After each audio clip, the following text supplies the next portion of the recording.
내가 가장 좋아하는 시간, 세상이 고요해지는 시간. 매일 밤 이 책을 읽었다. 매우 조금씩 아껴서 읽었던 것 같다. 단숨에 읽을 수도 있었지만 좋은 부분을 다시 뒤적이며 60초 소설가 댄 헐리가 만나는 사람들을 나도 함께 만나고 있었다. 그들의 이야기에 나도 귀를 쫑긋 세우며 사람들 틈에서 그의 1953년형 타자기에서 흘러나오는 기분 좋은 소리를 가만히 듣고 있었다. 1982년 25살 청년의 댄 헐리. 그는 미국 변호사협회의 기자로 일하고 있었다. 그러던 어느 날 엉뚱한 생각 하나가 떠오른다. 이러면 어떨까? 옛날 담배 파는 여자들처럼 타자기를 어깨에 짊어지고 군중 속을 돌아다니면서 짧은 이야기, 시, 소설 어느 것을 원하세요? 원하는 것을 써드립니다. 하고 말하는 거야. 그는 곧 실행에 옮겼다. 낡고 무거운 타자기. 무려 13kg이나 된다. 그리고 금방 먼지를 털어낸 접이식 의자와 타자기 뒤에 붙일 작은 간판 하나를 들고서 무작정 거리로 나선다. 그 간판엔 이렇게 썼다. 60초 소설, 즉석에서 써드립니다. 이렇게 용감하면서도 무모할 수 있는 그의 새로운 인생이 시작된다.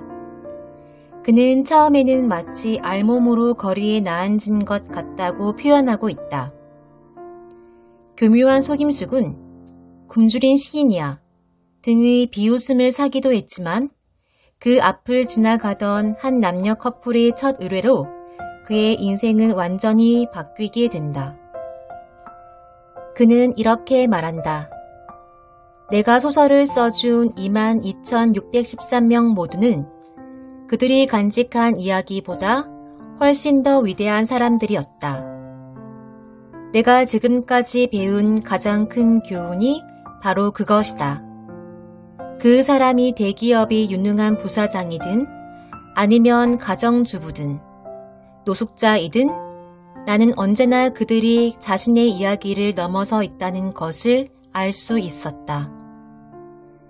이 책에는 그가 쓴 소설들 중 그가 가장 좋아하는 60편 정도의 소설들이 소개되어 있다. 그는 60초 소설을 쓰는 과정에서 그의 새로운 직업을 얻었으며 사랑하는 아내 앨리스도 만나게 된다. 아름다운 푸른 눈을 가진 그녀는 최근 헤어진 연인으로 힘든 나날을 어떻게 보내는지 그에게 털어놓게 되고 그런 그녀를 위해 앨리스가 꿈꾸는 남자를 만나게 되는 예언 같은 소설을 지어주었다. 그런데 그가 소설에 쓴 해변가에서 만나게 될 그 운명의 남자가 자신일 거라고 상상이나 했을까? 인생은 그야말로 한 편의 소설이다. 앞으로의 그의 꿈은 전 세계를 돌아다니며 사람들 각자 삶의 이야기를 듣고 다시 이야기로 만들어 그들에게 돌려주는 것이다. 60억 편의 이야기, 하나의 마음, 그것이 그가 바라는 꿈이다. 현실 세계에서는 해피엔딩이 일어나지 않는다. 우리는 지금 이 순간 행복해짐으로써 해피엔딩을 이룰 수 있을 뿐이다. 이따금 내 자신이 현대의 피타고라스가 된 것 같은 느낌이 들 때가 있다. 알다시피 피타고라스는 지혜를 찾아 세상을 방랑한 그리스 철학자이다. 60초 소설가로서 나는 어디든지 갈 수 있고 누구와도 이야기를 나눌 수 있었다. 사람들이 오가는 길모퉁이, 양로원, 왁자지껄한 파티가 열리는 장소, 호화로운 백화점 등에 가서 평범한 사람들에게 그들이 가진 지혜를 나눠달라고 부탁할 수 있었다. 결국 나는 4년 동안 대학에서 철학을 전공하면서 배운 것보다 더 많은 것을 그들로부터 배웠다고 할 수 있다. 세상에 대한 그들의 통찰력은 내가 책에서 발견한 것들보다 훨씬 깊이가 있었다. 말로만 떠드는 지혜가 아니라 살아있는 지혜를 갖고 있었다. 그 지혜는 책에서처럼 추상적인 것이 아니라 매우 구체적이고 현실적이었다. 댄·헐리의 60초 소설들 중 가장 마음에 드는 것을 하나 읽어드릴게요. 정신병원에서의 하루의 외출을 허락받게 되어 밖으로 나온 에이미와 수잔. 그들을 위해 쓴 소설입니다. 제목: 아픔은 잊고 건강해질 것을 기억하라. 에이미와 수잔이 자꾸만 잊어버리는 일이 있었다. 그들은 아침에 일어났을 때 가을날 새벽 숲속 호수에서 맡을 수 있는 향기를 잊고 지낸다. 그들은 다른 사람들이 그들을 붙잡아주고 있다는 사실을 잊고 지낸다. 그들은 크리스마스처럼 굉장한 일이나 저녁 식사처럼 작은 일들이 다가올 때 마음이 설레는 것을 잊고 지낸다. 또한 그들은 봄의 북쪽으로 날아가는 기러기들의 울음소리를 잊곤 한다. 그들은 아침에 잠에서 깨어나 마시는 커피 맛과 샤워를 할 때의 기분을 잊어버렸다.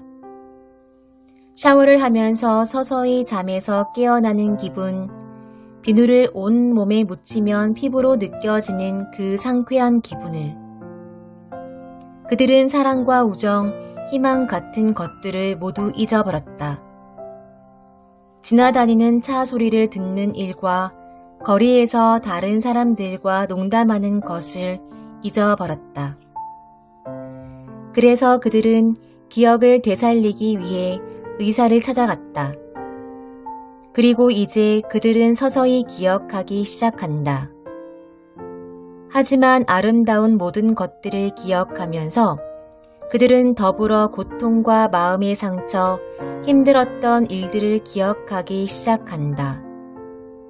처음에 그들은 바로 이런 기억들 때문에 아름다운 일들을 잊었던 것이다. 하지만 그것이 삶이다. 삶에는 고통과 아름다움, 좋은 것과 나쁜 것이 함께 있다. 그렇기 때문에 우리는 아름다움과 사랑, 행복에 의지하는 것이다. 그것들의 마음을 기대고 그것들을 잊지 않으려고 노력하는 것이다. 그 좋은 것들을 기억하기를, 기억해야 한다는 것을 기억하기를. 그해 크리스마스에 댄·헐리는 수잔으로부터 엽서를 받게 된다. 오호병동의 모든 환자들이 그가 써준 소설을 읽고 큰 힘을 받았다는 것. 그리고 수잔과 에이미 모두 이제는 병원을 퇴원해서 더 나은 삶을 살기 위해 노력하고 있다고. 그녀는 감사의 마음을 전했다.